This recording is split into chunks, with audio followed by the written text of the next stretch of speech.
नमः। मुझे विश्वास नहीं होता कि तुम जैसे विद्वान, तुम जैसे ज्ञानी से भी ऐसी भूल हो सकती है। मैंने तुमसे कहा था कि विरोचन को तुरंत ही हिमालय की ओर चल देना चाहिए था। जिस घड़ी मैंने तुमसे यह कहा था, उस समय मैंने इस बात को स्पष्ट किया था कि विरोचन के प्रस्थान के बीच किसी घटना, किसी बात या किसी विचार को स्थान नहीं मिलना चाहिए। मुझसे भूल हो गई पिताश्री।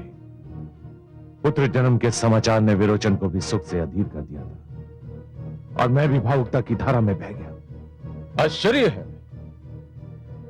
तुम जैसा ज्ञानी इस बात को भूल कैसे गया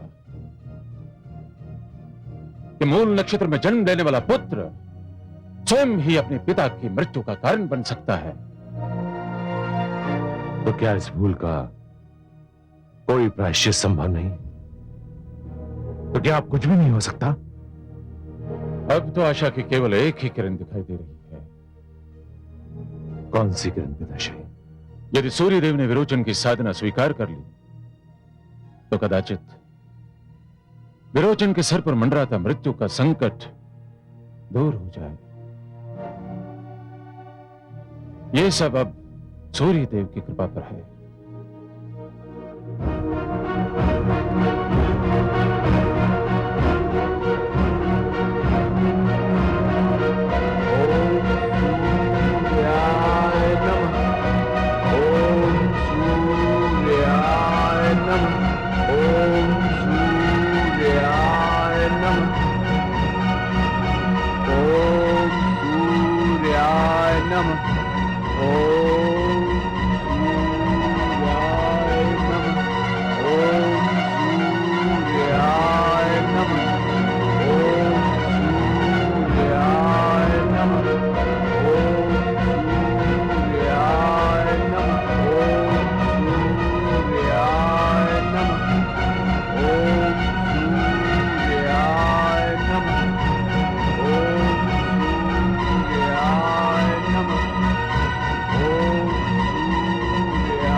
बस करो वत्स, मैं उपस्थित हूं।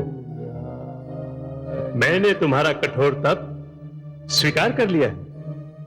मैं तुमसे अत्यंत प्रसन्न हूं वत्स। नेत्र खोलो।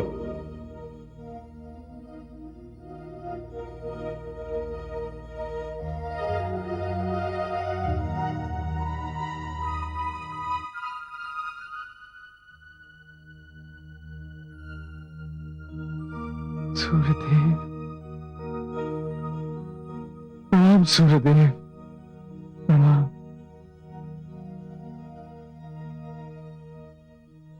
मांगो साधक, क्या वरदान मांगते हो?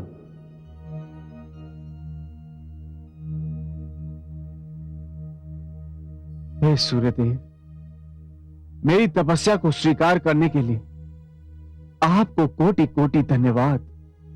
क्या इच्छा है वत्स? प्रकट करो। मेरे गुरु शुक्राचार्य ने मुझे बताया कि मुझे आपके आशीष और वरदान की नितांत आवश्यकता है। तथास्तु वत्स।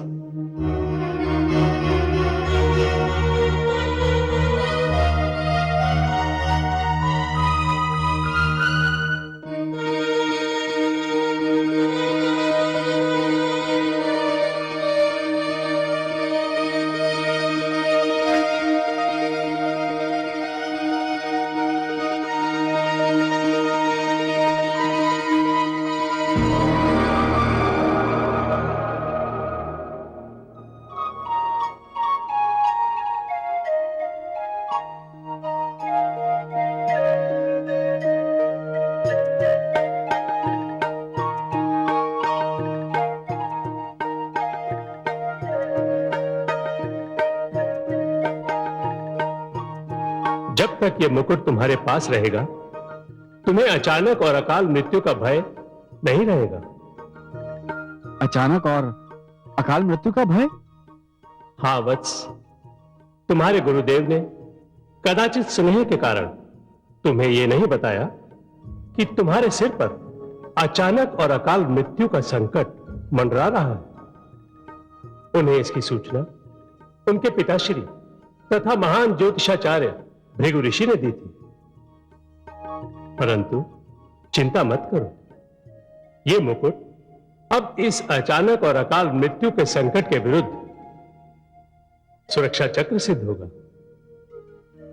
यह तुम्हारी कठोर तपस्या का पुरस्कार है वत्स।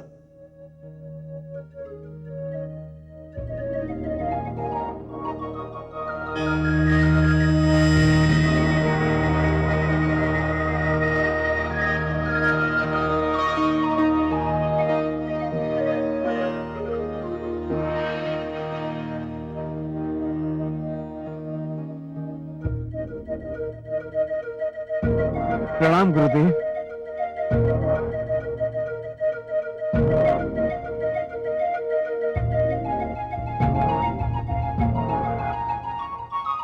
आओ प्रिय शिष्य, तुम्हारा स्वागत है।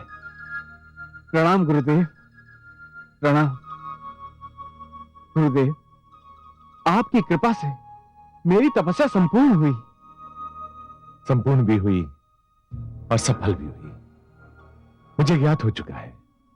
हाँ गुरुदेव, परंतु गुरुदेव, आपने तो मुझे इस तपस्या का कारण और उद्देश्य नहीं बताया था। तुमने कारण पूछा भी तो नहीं था वत्स। गुरुदेव, मेरे लिए तो आपका आदेश ही बहुत था। गुरु से उसके आदेश का कारण पूछना मुझे शिष्य धर्म के विपरीत लग रहा था। गुरुदेव, मुझे स्वयं सूर्य देव ने इस तपस्या का कारण बताया। हाँ वत्स, मेरे लिए तुम पुत्र समान हो और तुम्हें बताने में मुझे संकोच हो रहा था कि तुम्हारे प्राणों को संकट है। परंतु गुरुदेव, आपके आशीर्वाद से और सूर्य देव की कृपा से यह संकट टल चुका है। सूर्य देव ने यह स्वर्ण मुकुट देकर मुझे आश्वासन दिया है, यह मुकुट मेरी हर संकट से रक्षा करेगा। मैं बहुत प्रसन्न हूं वत्स, बहुत प्रसन्न हूं। दीर्घायु भव। अब राजभवन में तुम्हारा परिवार तुमसे मिलने के लिए व्याकुल है। तुम्हारा पुत्र भी बड़ा हो चुका है और एक लंबी अवधि के लिए राजभवन से बाहर जा रहा है।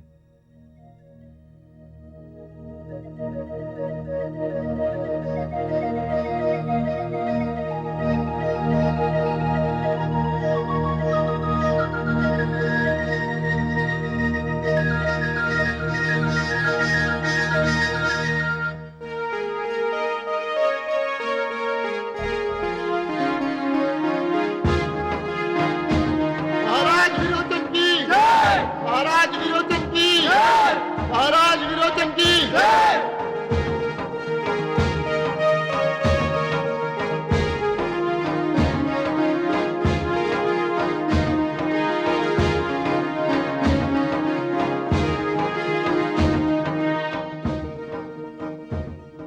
आयुष्मान भव पुत्र।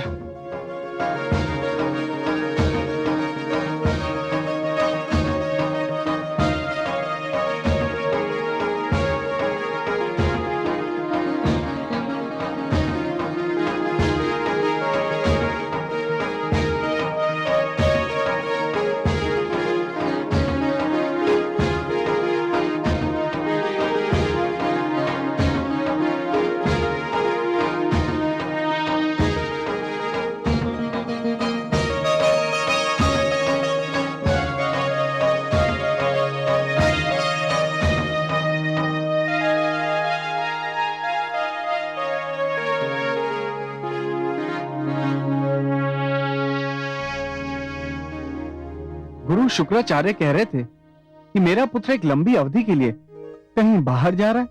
हाँ स्वामी, दैत्यगुरु शुक्राचार्य का ये आदेश है कि मैं पुत्र बलि को अपने पिताश्री विशालाक्ष के पास भेज दूं, जहां यह अध्ययन भी करेगा और शस्त्र विद्या भी सीखेगा। यहां आओ पुत्र।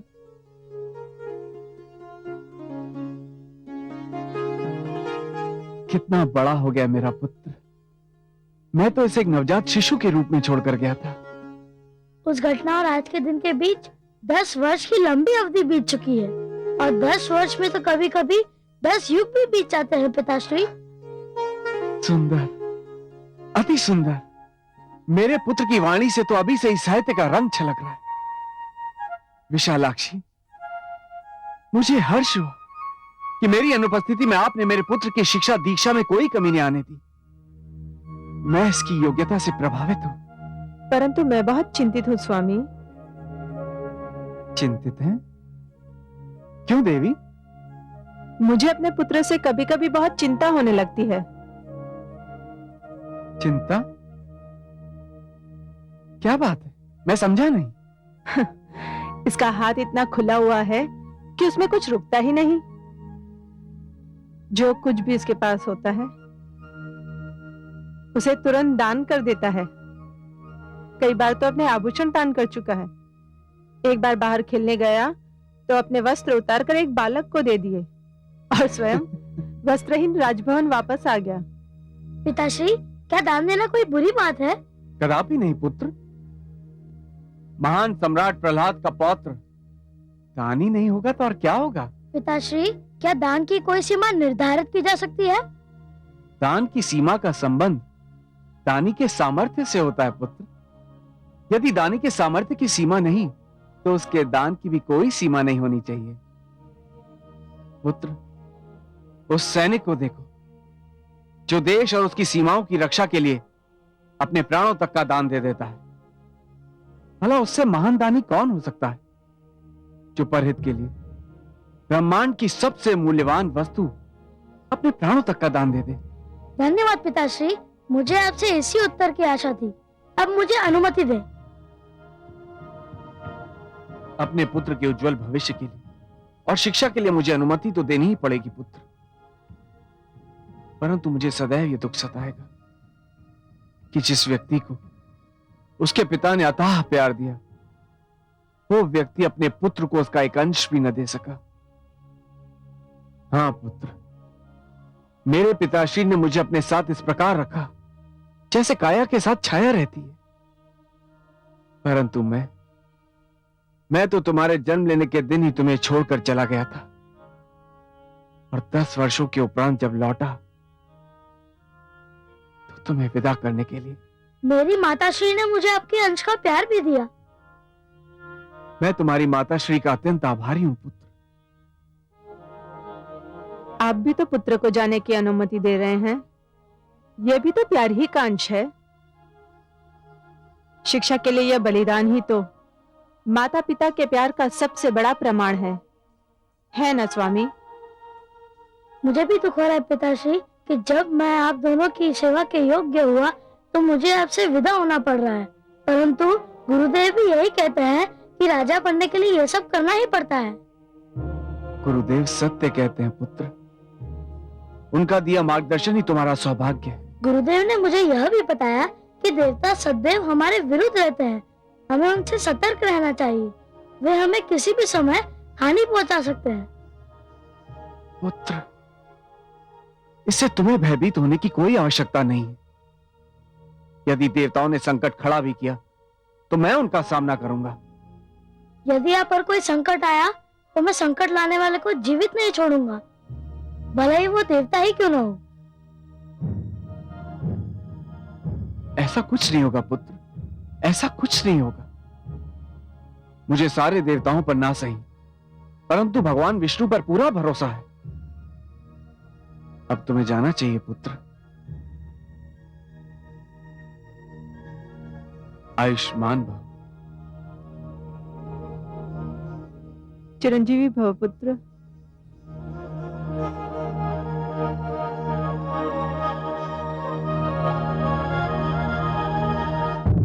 मैं मां हूं, धरती मां। राजकुमार बलि शिक्षा प्राप्त करने के उद्देश्य से अपने नाना विशालाक्ष के पास चला गया। विरोचन को दुख था कि वो अपने पुत्र को 10 वर्षों में केवल 2 ही बार देख सका। एक बार जब उसने जन्म लिया था और दूसरी बार जब वो शिक्षा प्राप्ति के लिए असुर लोक छोड़ रहा था। परंतु विरोचन ने पुत्र की शिक्षा के लिए यह त्याग स्वीकार कर लिया। विरोचन प्रहलाद के सिंहासन पर बैठा तो उसने प्रहलाद की परंपराओं को, उसकी न्यायप्रियता को आगे बढ़ाने का निर्णय किया। उसे ज्ञात था कि प्रहलाद एक महान विष्णु भक्त था। स्वयं विरोचन भी विष्णु भक्त था। इसलिए जब घोर तपस्या के 10 वर्ष पूरे होने पर वो राजधानी लौटा तो उसने एक ऐसी घोषणा की जो देखने में बिल्कुल स्वाभाविक और तर्क संगत थी, पर जिसके कारण एक नया विवाद उठ खड़ा हुआ।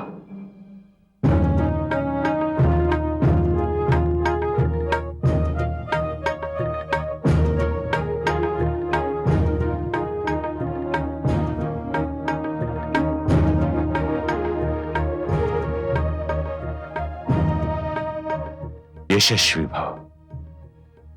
आसन ग्रहण कीजिए।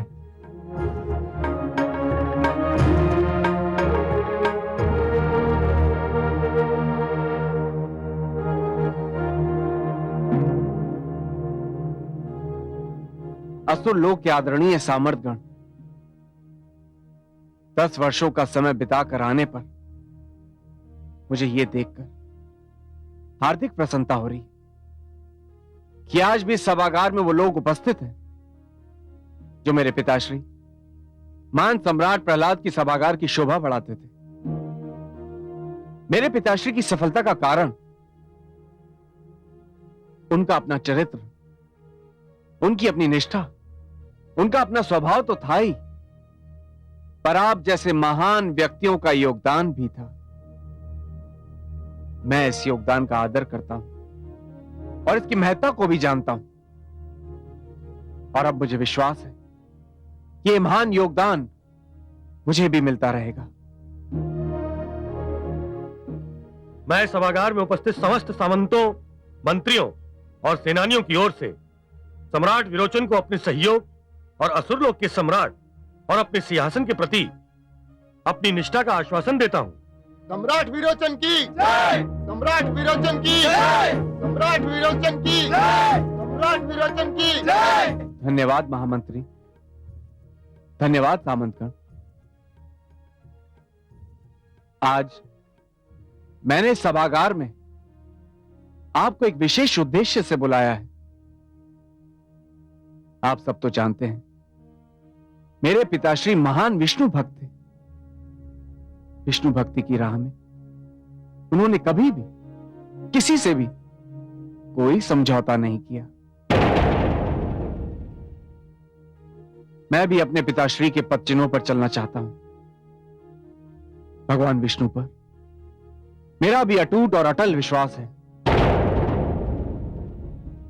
पर यह देखकर मैं दुख की सीमा नहीं रहती जब मेरे राज्य में भगवान विष्णु की कम और दूसरों की अधिक पूजा होती है।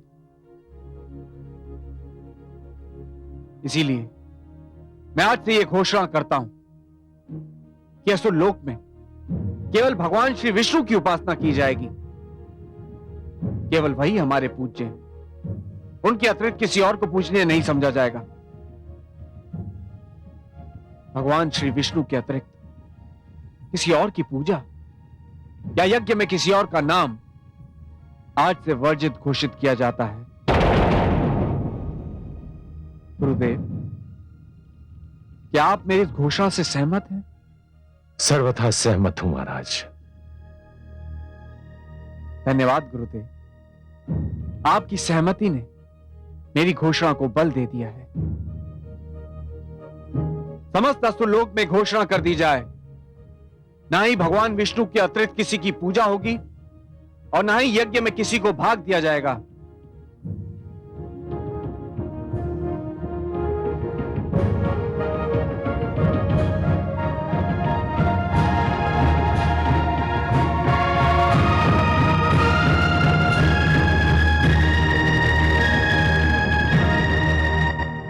क्या अर्थ है इस घोषणा का वरुण देव?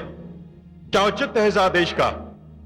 क्या सम्राट विरोचन वर्षों से स्थापित शांति के वातावरण को फिर नष्ट करना चाहता है? क्यों बैर दिखा रहा है हमसे? उसके विचार में हम देवता पूजा के अधिकारी नहीं हैं। क्यों नहीं है? समस्त प्राणियों को वायु हम देते हैं, जल हम देते हैं, अग्नि भी हम देते हैं। फिर प्राणी हमारी पूजा क्यों ना करें? क्यों ना दे हमें यज्ञ का भाग? विरोचन को इस लोक परंपरा को रोकने का कोई अधिकार नहीं। विरोचन का विचार है कि यज्ञ का समस्त भाग भगवान श्री विष्णु को मिलना चाहिए। केवल वे ही पूजा के योग्य है। लक्ष्मीपति तो इतने महान है कि उन्हें यज्ञ के भाग की आवश्यकता ही नहीं। उन्हें यज्ञ का कोई भाग मिले अथवा न मिले, उनकी महानता में कोई अंतर नहीं आएगा। परंतु हमें तो यज्ञ के भाग की आवश्यकता है। केवल इसी से हमारी महानता सिद्ध होती है। यदि विरोचन ने अपना आदेश नहीं लौटाया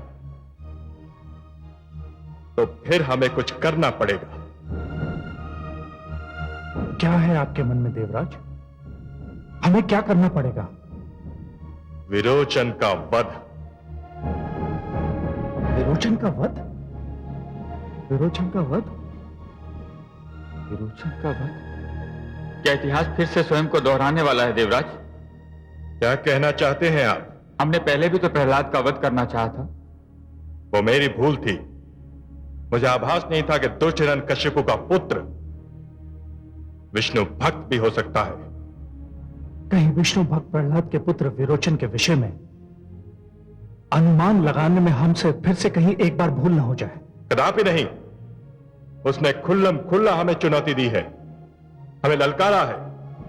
उसका वध उसकी चुनौती का उत्तर होगा।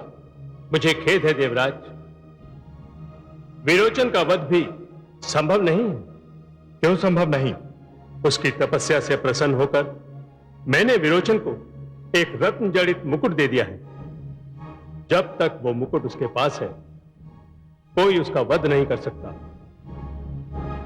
मुकुट उसके पास रहता है या नहीं, इसकी चिंता करना भी मेरा कार्य है और इसका उपाय करना भी।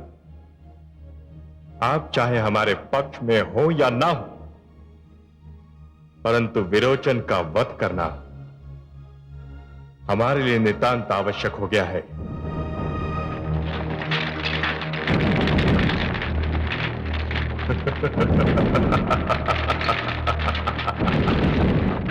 हे विष्णु, इस बार तो मुझे कुछ करना ही नहीं पड़ा।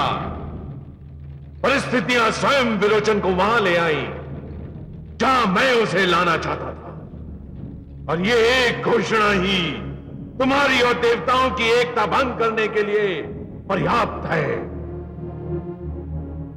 और यदि ये एकता भंग हो गई, तुमको नीचा दिखाने की मेरी हार्दिक इच्छा पूर्ण हो जाएगी।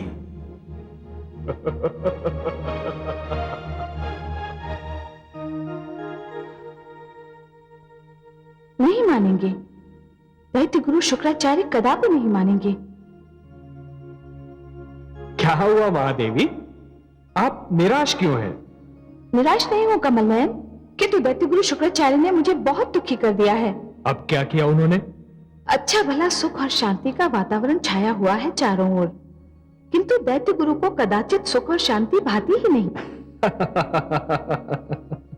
उनकी किस बात ने आपको रुष्ट किया है महादेवी? पौत्र विरोचन को यह बात भली नहीं लगती कि आपके अतिरिक्त किसी और की पूजा हो तथा यज्ञों में आपका भाग कम रहे। दैत्य गुरु तो उसे समझाने के स्थान पर उसे भड़का रहे हैं कि अपने राज्य में होने वाले यज्ञों में केवल आपका भाग रहे, अन्य देवताओं का नहीं। इस प्रकार वो एक ओर देवताओं और असुरों के बीच तो दूसरी ओर आपके और अन्य देवताओं के बीच तनाव उत्पन्न कर रहे हैं। जहां तक मेरा संबंध है महादेवी, मुझे यज्ञ में अपने भाग की ना तो कोई चिंता है और ना कोई आवश्यकता। पर आज तक तो यही होता रहा है कि हर यज्ञ में देवताओं का और आपका भाग रहता है। वर्षों से चली आ रही इस परंपरा को बदलने की क्या आवश्यकता है?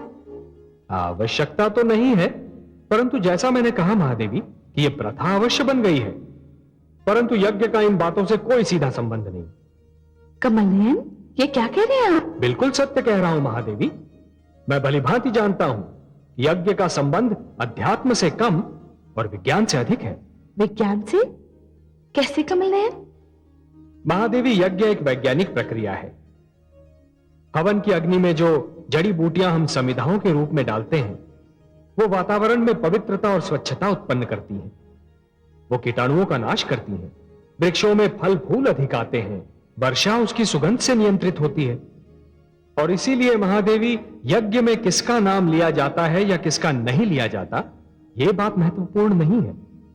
महत्वपूर्ण बात तो यह है कि परमेश्वर का नाम हृदय में है या नहीं। वो व्यक्ति ईश्वर को मन से धन्यवाद देता है या नहीं। चलो मान लिया, किंतु विवाद से तो तनाव उत्पन्न होगा। हाँ, हो सकता है, पर मेरी चिंता कुछ और है महादेवी।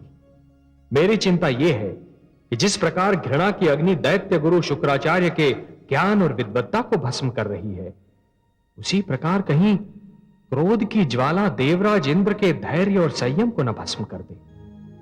कहीं इस पखेड़े में देवराज इंद्र अपना आत्म संयम न खो बैठे।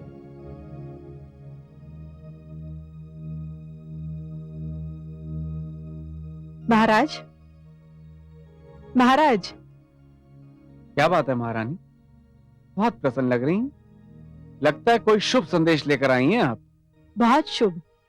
एक माता के लिए इससे अधिक शुभ संदेश क्या हो सकता है कि उसका पुत्र शिक्षा से परिपूर्ण हो गया।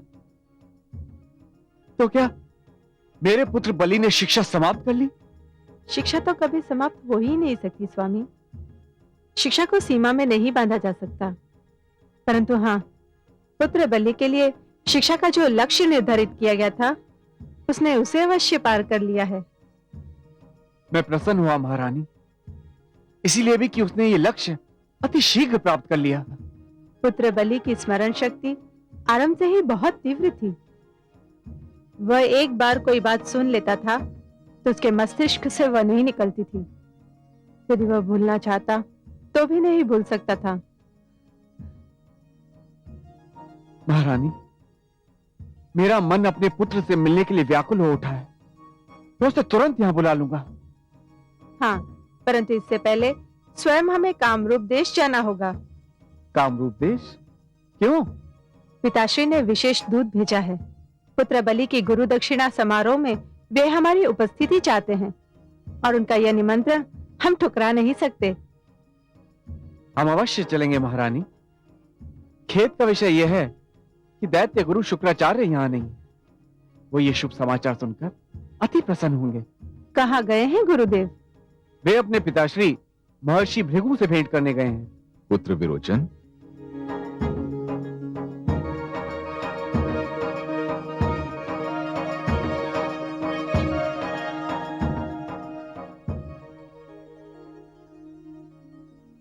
प्रणाम तायाश्री। अखंड सौभाग्यवती भव। प्रणाम तायाश्री। आयुष्मान भव। पुत्र शिक्षा का धर्म भली भांति निभाने पर तुम दोनों को मेरी ओर से बहुत बहुत बधाई हो पुत्र। मैं दूत से मिल चुका हूं और तुम दोनों के साथ जाने के लिए सेना की टुकड़ी तैयार करवा देता हूं। सेना की टुकड़ी? परंतु सेना की क्या आवश्यकता है? तुम दोनों अकेले तो नहीं जाओगे ना पुत्र? तायाश्री, हम अपने पुत्र से मिलने जा रहे हैं, किसी से युद्ध करने नहीं। ये मत भूलो पुत्र कि तुम असुर लोक के सम्राट हो। सम्राट। मेरे पिताश्री भी सम्राट थे, परंतु आप भूल रहे।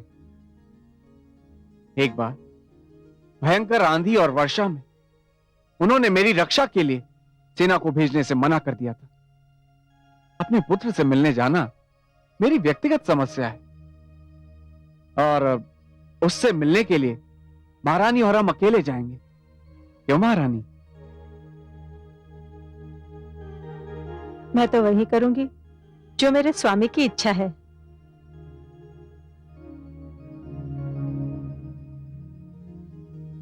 तुम्हारा कल्याण हो पुत्र। जाओ।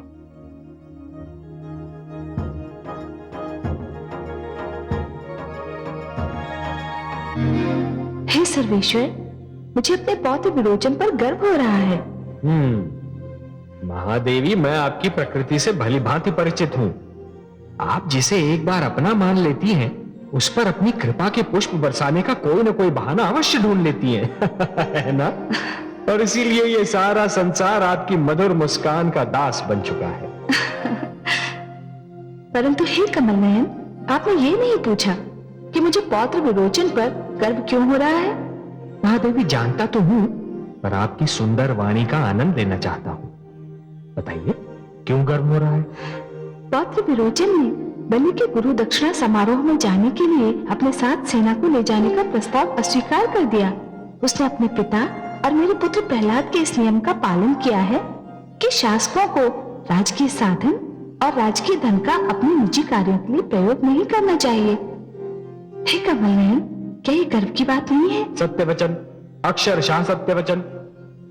महादेवी, जब एक दीप से दूसरा दीप जलने लगता है तो देखते ही देखते सुंदर दीपों की एक लंबी माला बन जाती है। उसी प्रकार जब पिता के बनाए हुए सुंदर नियम पुत्र के जीवन में ढलने लगते हैं तो एक उन्नत पीढ़ी और प्रगतिशील समाज की रचना हो जाती है। महादेवी, किसी भी राजा, किसी भी शासक का कोष उसकी अपनी कमाई नहीं होता, वो तो प्रजा का धन होता है। और प्रजा वो धन राजा को इसलिए सौंपती है कि वो उसे प्रजा की उन्नति, प्रजा की सुरक्षा और देश के विकास पर लगाए, ना कि स्वयं अपने ऐश्वर्य और ठाट बाट। मुझे आशा है कि आने वाले युगों के राजा और शासक प्रहलाद और विरोचन के आचरण से सीख लेंगे। लेनी तो चाहिए महादेवी, परंतु क्या? आप रुक क्यों गए कमल नयन? महादेवी, संसार में ऐसे तत्वों की कभी कमी नहीं होगी जो इस उदारता का अनुचित लाभ उठाना चाहेंगे। अर्थात आज भी नहीं है। और आप फिर बोलते बोलते रुक गए कमल नयन। आप खुलकर बताइए ना। महादेवी, मैं आने वाले दिनों और कुछ घटनाओं की पदचाप सुन रहा हूं जो मुझे व्याकुल कर रही है। किन दिनों और किन घटनाओं की ओर संकेत कर रहे हैं आप, जो आपको व्याकुल कर रहे हैं? कमल नयन, मैं आपकी अर्धांगिनी हूं। आप और मैं एक मुख पर दो नेत्रों के समान है। तो ये कैसे संभव है कि दृष्टि किसी वस्तु पर पड़े और उसका प्रतिबिंब केवल एक नेत्र में दिखाई दे और दूसरे से छिपा रहे?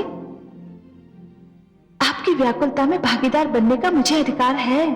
कमल नयन, मुझे बताइए ना, क्या होने वाला है? नहीं बता सकता, पर सत्य पूछिए तो मैं जानता भी नहीं हूं महादेवी, क्योंकि यह ब्रह्मा का अधिकार क्षेत्र है। उन्होंने किसके भाग्य में क्या लिखा है ये तो वही जाने। महादेवी, जिस प्रकार आंधी आने से पहले क्षितिज का रंग बदलता है और उस बदलते हुए रंग को देखकर ऋतु विज्ञान के जानकार ये जान लेते हैं कि आंधी आने वाली है, उसी प्रकार मुझे भी वातावरण का रंग बदलता हुआ दिखाई दे रहा है। विरोचन ने देवताओं की पूजा बंद कराने का आदेश देकर देवताओं ने खलबली मचा दी है। कमल नयन, पूजा तो मन से होती है, मन में होती है।